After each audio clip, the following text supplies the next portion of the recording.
For over a century, the name Schwinn meant one thing: an American bicycle. Built in Chicago, ridden on every street in the country. Then in 1983, Schwinn quietly closed that Chicago factory, laid off 1,800 workers, and shipped the whole operation overseas. 9 years later, it was bankrupt. But while the company chased cheap labor across the Pacific, the founder's own great-grandson stayed behind and kept building bikes by hand in Wisconsin. Number 4. Trek stands as the largest American headquartered bike company still making frames on U.S. soil. The contrast with Schwinn could hardly be sharper. Walk through any big box retailer today, and the Schwinn name still shouts red, white, and blue, patriotic stars, stripes, and the promise of American neighborhoods. But behind that shelf image, the reality is different. Those bikes are built in Asia, stamped out for the mass market, and managed by a Dutch conglomerate through a Wisconsin office. The original Schwinn, founded by Ignaz Schwinn in Chicago back in 1895, once dominated the American landscape. That ended in 1983, when the North Kildare Avenue factory fell silent. 1,800 workers lost their jobs, and production shifted first to Mississippi, then overseas, chiefly to Taiwan. By 1992, the debts had piled up to $62 million, and the company filed for Chapter 11 bankruptcy. The Schwinn name survived, but the soul of the brand, the Chicago-built bike, was gone. Against that backdrop, Trek's story begins in a red pole barn in Waterloo, Wisconsin. In 1976, Dick Burke and Bevel Hogg put up $100,000 and hired 5 workers to hand-braze steel touring frames. The operation was small, but the intent was clear: build bikes in America for Americans. Trek's early years were defined by meticulous craftsmanship, with each frame shaped, welded, and finished by hand.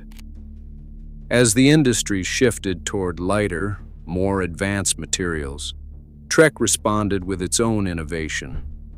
In 1992, the company introduced OCLV carbon, a proprietary process for carbon fiber layup that Trek claims exceeds aerospace standards for compaction and void control. This technology allowed Trek to produce frames that were not only lighter and stiffer, but built entirely in-house.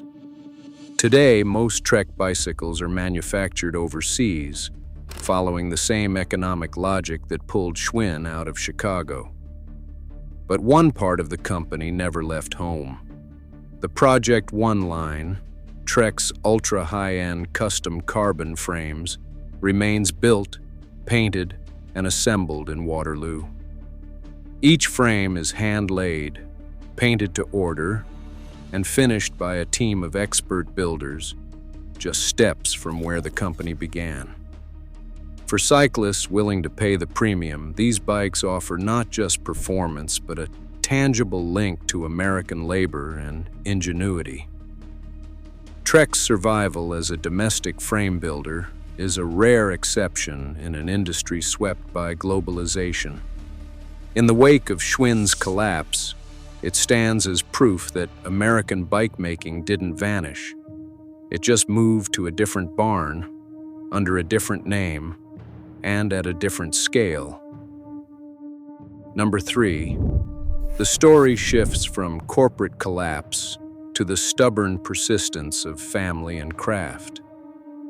After Schwinn's bankruptcy and the loss of the Chicago factory, Richard Schwinn, great-grandson of Ignaz Schwinn, refused to let the family's legacy be reduced to a decal on a mass-market bike. In 1993, together with Paramount engineer Mark Muller, He took over the old Schwinn racing frame operation in Waterford, Wisconsin. Waterford Precision Cycles became a living museum of American frame building. For 30 years, Richard Schwinn and a small team built custom steel frames by hand, lugged or TIG-welded, one at a time, in the same building where Schwinn's high-end bikes had once been born. Each frame was a statement: American labor, American steel, and a direct line back to the founder.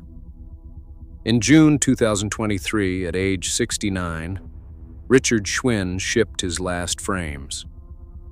He announced his retirement with a simple message: the streak is over. The end of Waterford didn't just close a factory. It marked the final chapter of a family tradition stretching back to 1895, one that survived bankruptcy, outsourcing, and the relentless pressure to move production overseas. Schwinn's refusal to follow the brand abroad was a matter of principle. He turned down offers to relocate manufacturing, insisting that the soul of the Schwinn name belonged in American hands, not on someone else's assembly line. That emotional handoff leads to Steamboat Springs, Colorado, where Moots has quietly carried the torch of American heirloom frame building since 1981. Every Moots bicycle is welded by hand from American-sourced titanium, inside a small factory where output is deliberately kept low. Here, longevity isn't just a selling point. It's the product itself. Titanium does not rust. A Moots frame is designed to outlast its owner, to be repaired and ridden for decades, not discarded when trends change. Every tube is inspected, every weld signed off, and each finished bike carries the mark of the builder who made it. With only about 25 staff and a focus on total in-house control, Moots operates on a scale that values craftsmanship over volume. The price is high, often $7,000 to $12,000 for a frame, but what's offered is permanence, repairability, and a direct connection to the American tradition of making things that last. In a market crowded with disposable imports, Moots stands as the purest heirloom maker left, where the value of a bike is measured not just in grams or watts, but in years and hands. Number 2, Mosaic Cycles in Boulder, Colorado, takes the promise of American frame building and turns it into something personal. Here, every bicycle begins with a conversation, not about colors or components, but about a rider's body, their habits, the roads and trails they dream of conquering. Mosaic's shop is not a factory in the traditional sense. It's a small batch workshop where titanium and steel tubes are measured, cut, and welded by hand. No two frames are identical because no two riders are. The process starts with fit data, actual measurements, not a generic chart. From there, Mosaic's builders design each frame geometry from scratch, using KD and old-world hand tools side by side. The result is a bike that fits like a tailored suit, built to ride as hard or as long as its owner demands. This approach means output stays low and attention to detail stays high. A mosaic frame can take weeks or even months to complete, and the price reflects that, often $5,000 for steel, $10,000 or more for titanium. But what's paid for is more than material. It's for the hands-on labor, the welds as smooth as jewelry, the paintwork that matches a rider's imagination, and the promise that this bike will not be a warehouse SKU, but a lifelong companion.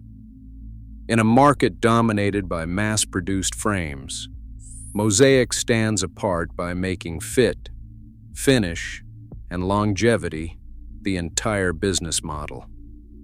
For those who want a bike built not just in America, but for them and them alone, Mosaic offers a rare kind of craftsmanship. And finally, in first place, Lynskey stands as the clearest answer to the question of what it means to build an American bicycle in the age of outsourced brands and empty factories. In Chattanooga, Tennessee, the Lynskey family has spent nearly 4 decades refining the art of titanium frame building. Their story begins in 1986, when the Lynskeys pioneered the use of titanium for bicycles in the United States, first with Lightspeed, then, after selling that company, with Lynskey Performance Designs in 2006. The workshop today is small, with a team of around 20 to 30 craftsmen, many with over 40 years of experience, all working under one roof. Each frame is welded, aligned, and finished by hand, not by robots or high-speed assembly lines. The result is a bicycle that carries the fingerprints of American labor in every joint. Unlike the mass-market bikes stamped out overseas for a fraction of the cost, a Lynskey frame reflects the real economics of domestic manufacturing. Skilled welders in Tennessee earn wages that are 10 times higher than their counterparts in Asian factories. Building a single titanium frame can take 30 to 40 hours of concentrated handwork, compared to just a handful of hours for a machine-welded import. That labor, and the choice to keep it in the U.S., explains why a Lynskey frame often costs $7,000 or more. But the payoff is longevity. Titanium resists rust, fatigue, and damage. These frames are built to be repaired, not replaced, and to last for 50 years or more. For some, the price is a barrier. For others, it is a promise that their bike will outlast trends, planned obsolescence, and even the companies themselves.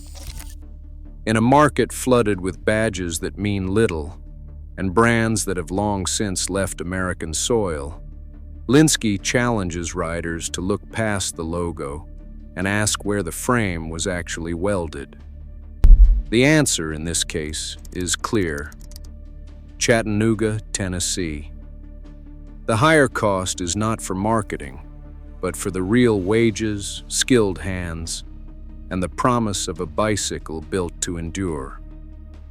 That is what remains of American bike making at its most honest and most demanding. Across these 4 survivors, one pattern holds. American frame building endures not because it's easy, but because it matters.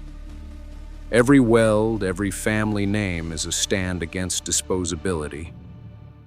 In an age of outsourced labels, real craftsmanship, and the jobs behind it still have a home here. What's that worth?